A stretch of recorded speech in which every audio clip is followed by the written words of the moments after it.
Anderson Cooper, AC 360, CNN weeknights 10 Eastern. Mr. Brown, thanks for being with us. You made some pretty stunning statements about this oil spill and the response by the president. You said that the Obama administration wanted the oil to spread, wanted it to go up the East Coast because, quote, now he can pander to the environmentalists and say I'm going to shut it down because it's too dangerous. Do you honestly believe the President of the United States wants this oil spill to spread, cause billions of dollars in damage, ruin people's livelihoods? Well, that's not what I said, Anderson. I said that they want this crisis so that they can respond to it. Look, nobody wants the oil to go into Louisiana. That is what you said. You said about it spreading up the East Coast, and you said that's what they want. I've read the transcript again, and what I said was that they want this crisis. I said it may spread to Louisiana, and depending on the NOAA forecast, it could go up the Florida coast. And you said that's what they want. They want a crisis like this so that they can use a crisis like this to shut down offshore oil and gas drilling. What evidence do you have of that? This country should not do that. We should expand. Pardon? What evidence? I mean, as a former government official, I think you would choose your words carefully. What evidence do you have that they want this? That this is basically a plot to shut down oil?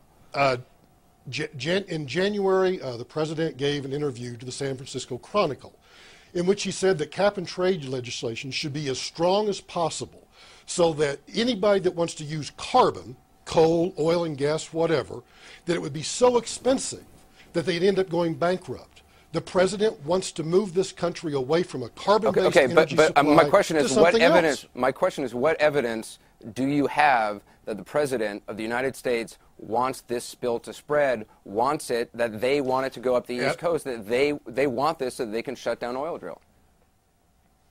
Anderson, nobody, including the president, wants the oil to spread into the wetlands or around the coast. I said that it would. They want to use the crisis. If they can use this crisis to shut down oil and gas drilling, that's what they're going to do. And in fact, Bill Nelson's already come out and said it. Arnold Schwarzenegger's already come out and said it. The people who are opposed to oil and gas offshore drilling are using this crisis to shut down a legitimate industry. You're saying so Bill Nelson coordinates all statements with President Obama, Arnold Schwarzenegger coordinates all statements with President Obama? Look, when you have an administration who is leading the country, and their political position is that we want to move away from a carbon-based energy supply to something else, this crisis occurs, the Rahm Emanuel rule number one of never letting a crisis go to waste kicks in, and they've done that. They have used this crisis where 11 people have died. A rig worth billions of dollars has sunk under the ocean floor. They are talking about this huge damage that will last forever, which it won't. The environment will recover. They're using that to say, look how bad this is. Okay, again, I know you said that, but I've asked you. The president has now repeatedly. He's already suspended oil and gas drilling in the Gulf. He's already done it. Okay, well, first of all, the facts don't bear you out, because in 2008, during presidential debates, President Obama says he backed drilling offshore. In fact, his administration has backed this, much to the concern of environmentalists, much to the outrage of a lot of liberals on the left. And again, I've asked you now several times, what evidence do you actually have that they want this, and you haven't been able to cite any? Okay, Anderson, let's walk through them again. In 2008, the president said to the San Francisco Chronicle, he wants to bankrupt, for example, the coal industry. Okay. Two, just a minute, you let me finish, Anderson. Let me finish. You said in 2008, the president said he backed drilling in a debate. It was actually kind of a little bit of a flip-flop, but he said finally he backed drilling. His administration says he's backed drilling. What evidence do you have that this is a plot to stop offshore drilling from the president of the United States? Whatever Bill Nelson said, whatever Arnold Schwarzenegger may think. What evidence do you have? Can I finish? No, you can answer the question, but you're not. The offshore drilling that he approved was nothing new. He approved existing leases and, in fact, shut down other leases on the east and west coast and only allowed already approved, already existing leases in Virginia to go ahead. Ken Salazar stepped in, changed the rules, and extended that lease period before they could do anything to 2011 or 2012. That indicates that he says on one side, I approve oil and gas offshore drilling, but then he plays this game by saying, I'm only going to allow it in Virginia. He cuts it off everywhere else, and you guys don't report that. Let's move on, because clearly you've stated your position quite well. You also are saying that essentially this is President Obama's Katrina. Where do you see the similarities between Katrina and the response to this? I mean, in Katrina, we know there were failures at the local level, failures at the state level, and failures at the federal level. Where are the failures here? And here you had a oil explosion on April 20th. On April 22nd, I think it was, the rig collapsed and the platform sunk into the ocean. That is a major catastrophe. On April 23rd, the U.S. Coast Guard suspended rescue efforts because by that time, if any of those men were still alive, they had been in those ocean waters, those Gulf waters, for 3 days. So the Coast Guard rightfully suspended rescue efforts. It wasn't until April 27th that Janet Napolitano issued her declaration of a spill of national significance. What were they doing in the meantime? They left the Coast Guard out there without the additional resources that the Coast Guard needed. Just like President Bush left me down in Katrina without the additional resources that I needed because they were dilly-dallying around back in Washington, D.C.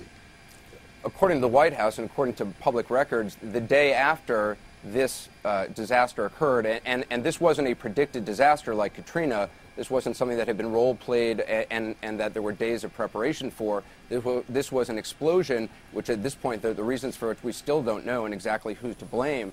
But the day after, they sent a assistant secretary from the Department of Interior, I believe 2 days after, the Coast Guard and Department of Interior reported that they had already started some efforts at dealing with some of the oil spills, though, as you well know, it wasn't until the 28th, about a week later to 8 days later, that NOAA actually realized this spill was 5 times worse than anyone had suspected. Do you not believe that's true? And in fact, had they implemented the 1994 offshore response plan that's been in place since 1994, I think it was signed in 1995, they could have issued the booms, gotten out there, started doing the burn-off, and this slick could have been contained with an area around the place where the platform collapsed. But because of the failure to implement, Anderson, because of the failure to implement that plan that's been in existence for some 16 years, they let this get out of control. You do know, though, that weather conditions on Friday or Saturday began to hamper efforts to put devices in the water. You know that for 2 days, essentially, they weren't able to do that, and the devices that they had put in the water largely broke up. Anderson, that has nothing to do with implementing the crisis response plan. They did not do that until the 27th.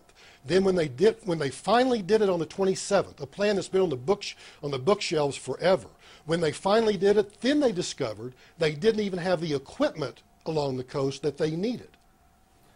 And so don't give me this stuff about the weather. They failed to implement the plan.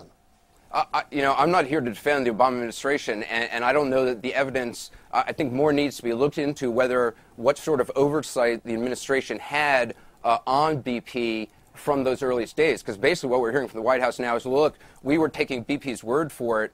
We don't know if that's true or not at this point, and even if it is true, is that acceptable? I think there are a lot of questions that remain on that. But you do admit that it wasn't until a week later that they realized, that NOAA, based on overflights, realized the extent of this problem. The Coast Guard reported on, I think, April 23rd or 24th, that the spill was leaking at least 1,000 barrels a day into the Gulf. Once that platform collapsed, if you know anything about oil and gas drilling, that when that platform collapsed, all of the casing down to the seabed was destroyed.